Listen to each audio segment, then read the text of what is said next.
Anthony Green of GQ is still with us. He interviewed Odell Beckham Jr., and one of the topics was the criticism Odell receives from black gossip websites who talk about his personal life. Odell said this: "It makes it worse when it comes from the black community. I feel like everything is a double standard. You want us to support the black community, and then you go out and bash black people for being happy. I always try to keep my personal life. I feel like I don't owe that to anybody."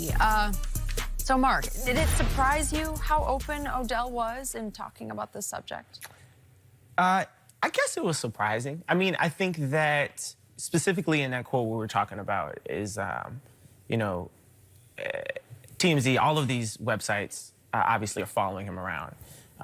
But if you look at some of the black gossip websites in particular, they were fixated on this idea that he was gay. And I do think that it plays into this idea of, obviously saying somebody's gay is not homophobic, or is it an insult? Mm-hmm. But when you are constantly saying just because he's hanging out with some male friends, or just because he's dancing, which was the root of a lot of it, and that's no longer seen as masculine, mm-hmm. or that's, I do think that starts to play into this idea of homophobia, and, the world has a long way to go with LGBTQ mm-hmm. rights. We know that, and things are bad. And I think the black community has always had a really backwards relationship when it comes to homophobia. And so I do think you kind of saw that, and again, it was something that he had never been asked before, but I had seen it so much on my timeline, mm-hmm. and on these sites. He seemed to welcome your question, though. He said, "This is the first time I've been..." Yeah, and I think it's it's a thing that is so important to us at GQ, of like, we're not trying to, there's no gotcha questions, we're not trying to stick you on something, right. But come to us to have an honest conversation, right. and for us to give you a safe place to truly express how you feel. And you could be wrong, mm-hmm. You could have made the mistake, but I think that the way he answered it was super thoughtful, and he said a million times, like, I think another reason he didn't address this because he's like, I love my friends and family in right. this community, and I don't want it to seem like I'm, and he shouldn't have to offer an explanation. Exactly. Who we hang out with. The thing is, Skip, I get that a lot too. Yeah. People say because they've never seen me post a female, all I post is my food and my dogs. Yeah. So I'm a single. They don't see what they don't see. Right.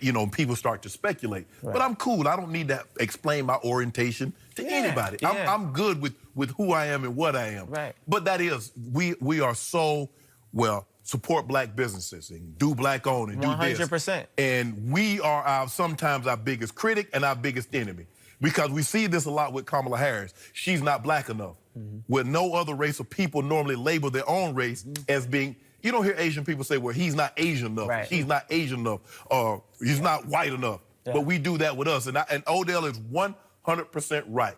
They want us to embrace us, but they attack us for being us. Yeah. What difference does it make what Odell like or doesn't like? He has a job. His job is to be an NFL football player, and he's a damn good one at that. Right. So to question his manhood, I don't understand that. Well, and I don't even know if it's a question of manhood. I do think that one fair criticism of the black community is to say, well, what are you doing to help the black community? What are you doing to help your community?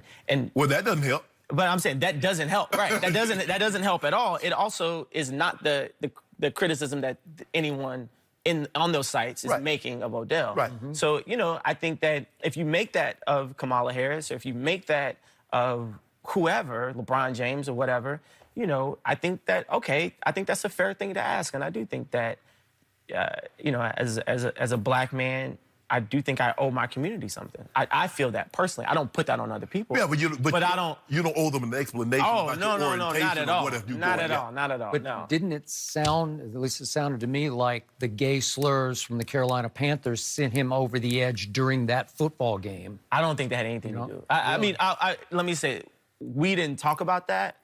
I actually didn't even think about it. I think that, if anything, he has heard gay slurs so much. And again, I want to make sure that we're very clear. Saying somebody's gay isn't a slur. Right. Okay, that's not a slur. So I think that anything that he would have heard at that Carolina game, I think he was well positioned for because of these sites. I think it's perceived because you play a masculine sport like football, being labeled that, then it becomes questioning your man. And that for us at GQ, that's such an interesting topic that in this new era we've tried to really wrap our heads around of like the idea of masculinity in 2019. Bottom line, I highly recommend reading this piece. It's online right now. So much, the new issue of GQ available tomorrow. Man, I appreciate y'all having me. Thank you. Mark Thanks for Anthony coming. Green, thank you for being here. Fascinating stuff. Nice work. We'll be right back.